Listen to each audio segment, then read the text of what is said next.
E a Justiça do Trabalho em Mato Grosso condenou um proprietário de uma fazenda em Cáceres ao pagamento de indenização por danos morais a um trabalhador que estava sendo submetido a condições análogas à escravidão.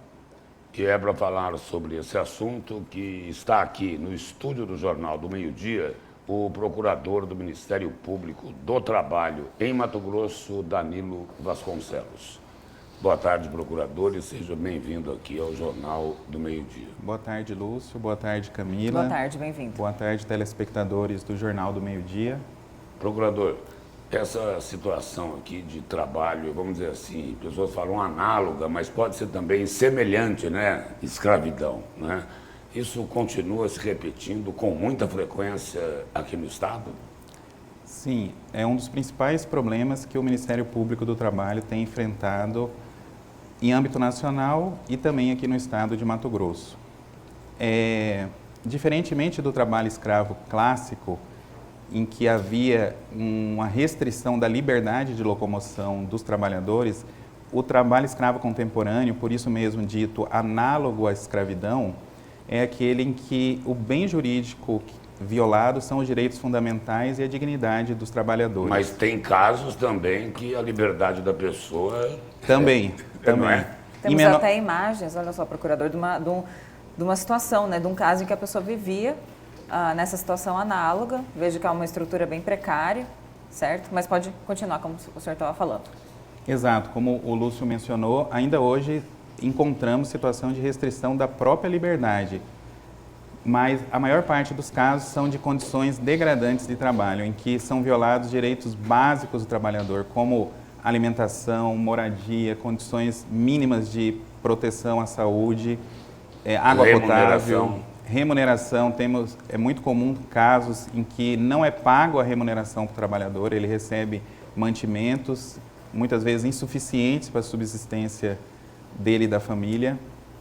Então, o trabalho escravo contemporâneo, ele se caracteriza pela restrição da liberdade de locomoção, por condições degradantes de trabalho, como as vistas na imagem, jornadas exaustivas, a também denominada escravidão por dívida, em que o trabalhador muitas vezes é recrutado de um local para outro e a dívida já começa desde o local de origem, com valores do transporte. Quando chega no local de trabalho, ele entra em dívida também com os seus mantimentos, muitas vezes tem que pagar pelos próprios equipamentos de proteção individual e se encontra uma situação de dívida que não consegue se desvencilhar daquela exploração. Procurador, em quais segmentos o Ministério Público identificou, né, nessas fiscalizações, encontrou essas pessoas vivendo em situação análoga à escravidão? E quantas, por exemplo, no ano passado já foram identificadas e também conseguiram se livrar, não é, deste crime, da prática? As principais atividades econômicas em que são encontrados trabalhadores nessas condições são a transição da pecuária para o agronegócio. E ali tem uma atividade de roço e de catação de raiz, que é uma atividade que tem que ser... O senhor diz aí da pecuária para a agricultura. Para a agricultura, É isso. para a agricultura. Então, a transição da pecuária ou da floresta nativa, do desmatamento para a agricultura, e ele tem que fazer a limpeza do campo para iniciar essa atividade de agropecuária. E ali é uma atividade manual, que muitas vezes trabalhadores são arregimentados de outros estados, como Maranhão e Piauí, e submetidos a essas condições degradantes de trabalho. Agora, e quais são as penas quando, por exemplo, nesse caso aqui desse trabalhador aqui, que ficava numa fazenda lá em Cáceres, tem uma indenização aqui. Agora, como é que se calcula a pena de quem pratica esse tipo de crime? O trabalho escravo contemporâneo, ele configura um crime. Então, tem uma pena na esfera penal que vai de 2 a 8 anos de prisão e multa, mais a pena da violência acaso cometida. Nesse caso aqui, esse fazendeiro vai ser preso ou não? Configurada o trabalho escravo, ele pode ser penalizado com essa pena de 2 a 8 anos. E além da responsabilidade penal, ele também tem uma responsabilidade na esfera civil trabalhista, que são essas indenizações por dano moral individual e por dano moral coletivo, por ter ofendido valores básicos da sociedade. Procurador, e aquela questão da inclusão do nome desses empregadores na chamada lista suja, ainda existe? Porque há uma série de restrições para quem se inclui ali. Explica melhor para a gente, porque Exato. é mais uma agravante, né? É mais um instrumento de combate ao trabalho escravo contemporâneo. É o cadastro de empregadores que submetem trabalhadores à condição análoga de escravo, também conhecida como lista suja.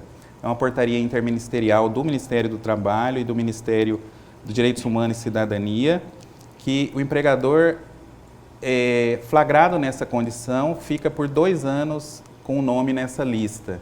E aí é uma divulgação para a sociedade dessa situação, mas também dificulta financiamentos bancários para fomento da própria atividade que ele explora. Então, isso aí é uma forma de combater o trabalho escravo atingindo o bolso desse explorador.